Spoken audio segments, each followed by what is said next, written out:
Hello students. जैसा कि आपको पता है कि क्लास 9th का राजस्थान बोर्ड में अब सिलेबस चेंज हो गया है, एनसीईआरटी का सिलेबस आ गया है। तो उसी के हिसाब से मैं आज पहला चैप्टर स्टार्ट करने जा रहा हूँ, नंबर सिस्टम। देखिए, सबसे पहले नंबर सिस्टम में पहला टॉपिक है brief review of numbers. First number की हम बात करते हैं नेचुरल नंबर्स के बारे में। देखिए, नेचुरल नंबर हमेशा 1 से स्टार्ट होते हैं एंड गोज़ टू इन्फानाइट। हम इसको लिखेंगे कैपिटल एन से और 1 2 3 4 and dot dot dot dot dot dot का मतलब है आगे इन्फानाइट तक जा रहा है। नेक्स्ट होते हैं होल नंबर। होल नंबर को हम डब्लू से डिनोट करते हैं। यदि नेचुरल नंबर में ज़ीरो भी इंक्लूड कर लिया जाए तो ये नंबर आपके होल नंबर कहलाते हैं। जैसे अगर रिप्रेजेंट करना है तो 0 1 2 3 4 इस तरह से। एक और बात जो यहाँ पर खास ध्यान देने की है कि जब भी हम इन नंबर्स का रिप्रेजेंटेशन करते हैं हमेशा करली ब्रैकेट को ही लिखते हैं। क्यों लिखते हैं इसका जवाब मैं दे रहा हूँ। जनरली हम इसको सेट की फॉर्म में लिखते हैं और सेट को करली ब्रैकेट में ही लिखा जाता है। अब होल नंबर को यदि हमें नंबर लाइन पर रिप्रेजेंट करना है तो कैसे करेंगे, पहले ये समझें नंबर लाइन क्या होती है। इस तरह से नंबर लाइन, बीच मिडिल में 0 होता है, यहाँ नेगेटिव इन्फानाइट, यहाँ पॉजिटिव इन्फानाइट। अब मुझे मान लीजिए होल नंबर रिप्रेजेंट करना है तो 1 2 3 and so on.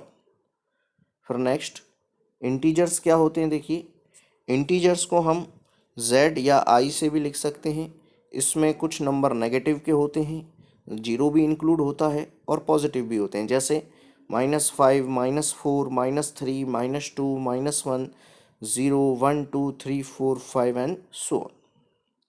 Next rational number. देखिए, रेशनल नंबर को हम कैपिटल Q से रिप्रेजेंट करते हैं। कोई भी नंबर जो P/Q की फॉर्म में हो वो हमारा रेशनल नंबर कहलाता है। Necessary condition Q is not equal to 0 होना चाहिए, यानी जो डिनोमिनेटर है वो आपका 0 नहीं होना चाहिए। जैसे 5 4/7 3/4 17/131। कई बार क्वेश्चन आते हैं कि जैसे 1/3 और 2/3 को नंबर लाइन पर रिप्रेजेंट करें। कैसे करें समझें आप। हम अच्छी तरह से जानते हैं कि 1/3 और 2/3 1 का ही पार्ट है। तो सबसे पहले मैंने 1 लिख लिया। इसके कितने टुकड़े करने हैं, तीसरा हिस्सा चाहिए मुझे, 1/3 पार्ट चाहिए। एक छोटा सा एग्जाम्पल समझें। मेरे पास एक रस्सी है, मुझे इसे 3 समान भागों में बांटना है, 3 इक्वल पार्ट में बांटना है। तो आप ये सोचिए मुझे इसे कितनी जगह से काटना होगा। सीधी सी बात है, 2 जगह से ही काटोगे तभी ये 3 इक्वल पार्ट में डिवाइड होगा। वही कंसेप्ट यहाँ है। मुझे 1/3 करना है तो देखिए 0 से 1 के बीच में मैंने 2 कट लगा दिए, एक ये रहा एक ये रहा। ये पॉइंट हो गया 1/3, ये 2/3 और ये 3/3 होगा जिसकी वैल्यू क्या होती है, 1 होती है। Next, represent the rational number -1/4 -2/4 -3/4 और नंबर लाइन। देखिए आपको एक बात अच्छे से समझनी होगी कि नंबर लाइन की एक प्रॉपर्टी होती है कि 0 के राइट साइड में जितने भी नंबर आते हैं वो पॉजिटिव नंबर होते हैं, 0 के लेफ्ट साइड में जितने भी नंबर आएंगे वो नेगेटिव नंबर होते हैं। वही कंसेप्ट हमें फॉलो करना है। हमें अब की बार 4 टुकड़े करने हैं, ये समझें आप। तो आप खुद समझदार हैं, एक रस्सी के 4 टुकड़े करने, बताइए कितनी जगह कट करना पड़ेगा, 3 जगह। वही काम मैंने किया। देखिए 1 2 3। First part -1/4, second part -2/4, third part -3/4। ये तो हो गया नंबर लाइन पर रिप्रेजेंट करना। अब देखिए, कई बार क्वेश्चन पूछ लिया जाता है कि 2 रेशनल नंबर के बीच में रेशनल नंबर फाइंड आउट करें। तो उसके लिए थोड़ी सी थ्योरी मैंने लिखी है, इसको मैं एग्जाम्पल से आपको समझाऊंगा। क्वेश्चन है, let x and y are 2 rational numbers such that x less than y, then a rational number बीच में निकालना है। तो सीधा सा कंसेप्ट होता है, दोनों को ऐड करके 2 से डिवाइड आप कर लें। यदि हमें n रेशनल नंबर इंसर्ट करने हैं तो उसके लिए फॉर्मूला मैंने लिखा है कि a plus B minus A upon N plus 1, A plus twice into B minus A upon N plus 1, A plus 3 into B minus A upon N plus 1 and so on, A plus N into B minus A upon N plus 1।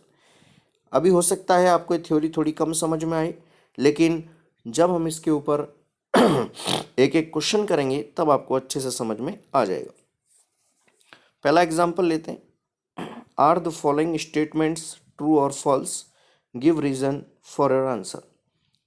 पहला है every whole number is a natural number. False है। क्यों है false? देखिए, whole number में क्या आता है? जीरो आता है, और जीरो एक नेचुरल नंबर नहीं है, इसलिए पहला स्टेटमेंट फॉल्स हो गया। सेकंड देखिए, every integer is a rational number. बिल्कुल सही बात है। कैसे? देखिए, जैसे मैंने 2 लिखा, तो क्या मैं 2 को 2/1 नहीं लिख सकता? मैंने लिखा -3, क्या मैं -3 को -3/1 नहीं लिख सकता क्या? तो p/q में अरेंज हो गया, तो ये एक रेशनल नंबर है। थर्ड देखिए, every rational number is an integer. ये फॉल्स हो गया, क्योंकि इंटीजर में हमने आपको बताया है कि इंटीजर में कंप्लीट वैल्यू ही आती हैं, जैसे 1 2 -1 -2, और जबकि रेशनल में जैसे 2/5 आ गया, तो ये एक फ्रैक्शनल वैल्यू या डेसिमल वैल्यू हो गई, तो निश्चित रूप से ये एक इंटीजर वैल्यू नहीं है, इसलिए स्टेटमेंट फॉल्स हो गया। नेक्स्ट क्वेश्चन देखिए, find a rational number between 1/3 and 1/2। इसके लिए मैंने आपको फॉर्मूला बताया था, सीधे सीधे a + b/2 कर लें यदि एक ही नंबर उसे चाहिए तो 1/3 + 1/2/2, एलसीएम ले लिया, 3 और 2 का 6 आ गया, 3 से डिवाइड किया 2 बार, 2 से डिवाइड किया 3 बार, तो 5/6 × 2 5/12 इसका सही आंसर होगा।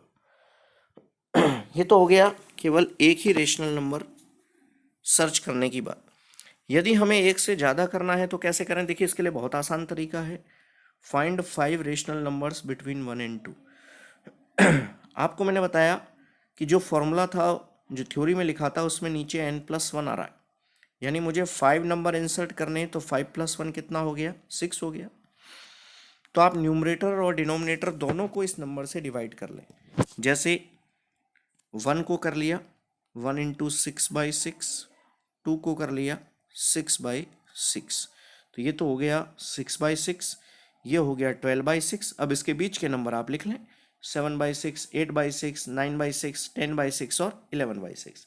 एक बात और, कई बच्चे इसका और भी आंसर देने की कोशिश करते हैं, क्योंकि दो रेशनल नंबर के बीच में इन्फानाइट रेशनल नंबर लाई कर सकते हैं, यानी इसके आंसर और भी हो सकते हैं, लेकिन मैं आपको आसान तरीका बता रहा हूं जो आपको समझ में आ जाएगा। Next, find 15 rational numbers between 1.1 and 1.2। पहले 1.1 को डेसिमल हटाएंगे तो 11/10 हो गया, 1.2 को डेसिमल हटाएंगे तो ये हो जाएगा आपका 12/10 हो गया। वही पुराना कंसेप्ट। देखिए, 15 नंबर इंसर्ट कराने हैं, तो मैंने क्या कहा? n+1, 15 + 1 16। आप दोनों को 16 से मल्टीप्लाई करा लें, 11 को भी करा लिया, 10 को भी करा लिया, इधर 12 को भी करा लिया और 10 को भी करा लिया, तो ये टर्म आ गई 176/160, ये 192/160। अब इसके बीच में आपको गिनती लिखनी है, या यूँ कहें कि डिजिट लिखनी है, जैसे 177/160, 170, इस तरह से लिखते जाएं आप, नंबर आपके तैयार हो जाएंगे। एक और बात, यदि हम किसी को सिंप्लीफाई कर सकते हैं तो ज़रूर करें। जैसे देखिए, हम इसको सिंप्लीफाई कर सकते हैं, 0 से 0 कट जाएगा, तो ये 9/8 हो जाएगा।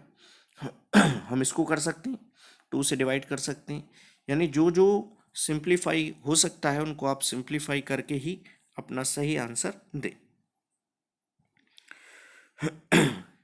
देखिए, आज स्टार्टिंग थी, इसलिए मैंने आपको थोड़ा सा बेसिक ही बताया है, धीरे धीरे हम आपको थोड़ा एडवांस लेवल की ओर ले चलेंगे। कुछ प्रैक्टिस के लिए मैंने आपके यहाँ क्वेश्चन दिए हैं। पहला सवाल है, is 0 a rational number, can you right it in the form of p/q। Second question इसी तरह से है कि कितने नंबर इंसर्ट कराने हैं, और फिफ्थ क्वेश्चन आपका ट्रू और फॉल्स का है, यानी ट्रू और फॉल्स के मैंने आंसर भी लिखे हैं, तो इन क्वेश्चन को आप सॉल्व करें। देखिए, ये आपकी शुरुआत है अभी, क्योंकि 10th क्लास वालों को तो 2-3 वीडियो में बना चुका हूँ, आपके लिए ये पहला वीडियो है। तो ध्यान दें, वीडियो के नीचे डिस्क्रिप्शन में इस नोट्स को डाउनलोड कर एक लिंक दिया है, आप उस पर क्लिक करेंगे, नोट्स डाउनलोड हो जाएंगे। यदि इन क्वेश्चनों को सॉल्व करने के दौरान किसी भी तरह की समस्या आपको आती है तो आप मुझे कमेंट सेक्शन में लिख कर बता सकते हैं। मैं नेक्स्ट वीडियो बनाते समय आपके डाउट दूर कर दूंगा। और चैनल को सब्सक्राइब कर लें, जिससे कोई भी नया वीडियो अगर मैं डालता हूं तो वो आपके मोबाइल पर अपडेट आपको मिल जाएगी। तो आज के लिए इतना ही। सुनने के लिए बहुत बहुत धन्यवाद। जय Hind, Vande Mataram, have a nice day.